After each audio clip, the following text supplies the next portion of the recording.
it's time to look at the stories making the news over the weekend. Now, of course, with Wimbledon starting today, the papers are full of high expectations that Britain's Andy Murray may have his best chance yet of taking the men's title. So are we ready to get the Union Jacks out to support the lad? Yes, yeah, absolutely. I love it. I love with sport the way we, you know, whether it's football or tennis or whatever, where the whole country comes together and we get really patriotic and really behind them. I'm thrilled that we finally got someone that we may have a chance with. Yeah. But slightly disappointed that at times he's a miserable person. Well, he's not very slick in the old media arena. He's not slick but at all. I think he's very, you know, he's focused and he's aggressive and he's maybe that's what we need, a winner. Well, yeah. We're too nice, yes. aren't we? Smiley doesn't win. No, I know, but it's all this thing, you know. 1 minute he's saying, well, you know, I'm Scottish. You know, and it's all that, and I think, just shut up and play tennis. Well, he does and that let very me cheer well, you on and he? have my moment. I love it. I love all that when you watch it. You get so excited when they're playing. You don't have to get bored to death by that sort of stuff in order to be patriotic. You know, I'm quite patriotic every day. You know, I don't need to go down to Wimbledon and buy a flag and wrap myself in it and support tennis for, you know, a couple of weeks of the year. You've got no interest? I've got absolutely no. I've got less than zero interest in tennis.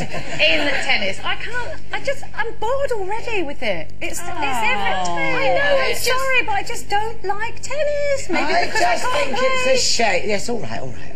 I just think it's a shame that we always go over the top, don't we? We get a glimmer, and then we're the best at it. You know, it's the same with the football. We are the best. Oh yes, look, we are the best. Calm down, calm. Let's just a little humility and wait and see. Quietly, confident. I don't think we're saying we're the best. I think we're just saying, come on, let's win it for once. It's a lot of pressure, though, isn't it? I mean, you know, poor old Tim Henman had it for years. It's just so much pressure on Andy Murray, and he's already got pressure, you know, and he's trying to focus. You just said, though, he's aggressive and he's focused and he wants to win. I think he's the one that can handle the pressure. Yeah, well, I think he doesn't pay too much attention to the press. I think he's going to do it. I've got a feeling. Well, I just like him to get in the semis or the final. Even that would be exciting. I'd be thrilled for him. Now, one thing that may put you off the tennis is the increase in grunting in the women's game, with some players such as Maria Sharapova and Venus Williams prime culprits of this quite disturbing racket.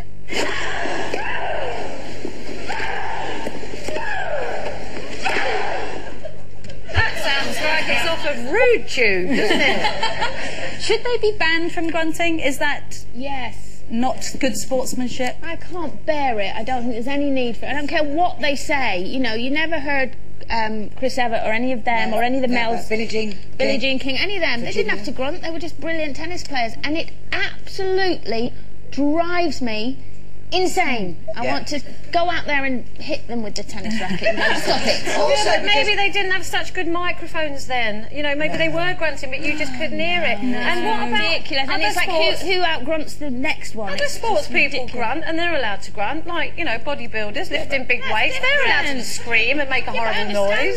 It's not ladylike at all. Well, the thing is, I mean, I understand what you're saying about the bodybuilding and that there are other sports, but they're not putting off a competitor, the bodybuilders. They're sort of doing it, you know, one at a time. Whereas Martina Navratilova is saying, you know, it's outrageous. It's you know, deliberately done to try and undermine diversionary tactics. Diversionary tactics. Maybe they need to do it. If she doesn't do it, who's right? Who's wrong? You don't know. Perhaps it's an involuntary response. Well, exactly. Because they've become much stronger athletes, aren't they? The women they hit at a much greater speed. It's all rubbish. They're bigger athletes. Perhaps it just depends on your build. Exactly. Let's see. I mean, look what happened to us.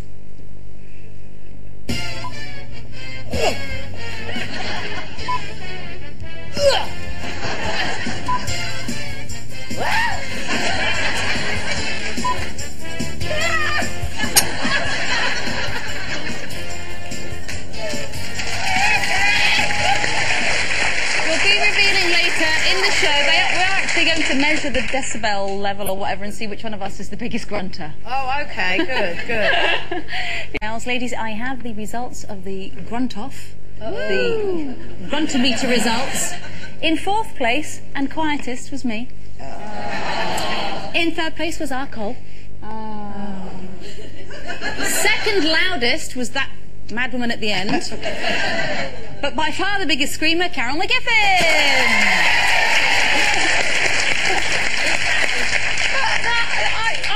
I didn't think I was the loudest there, actually. Well, believe me, it's no surprise to the rest of us. Yeah, that's just the way we are, though, isn't it, in everyday life? Exactly.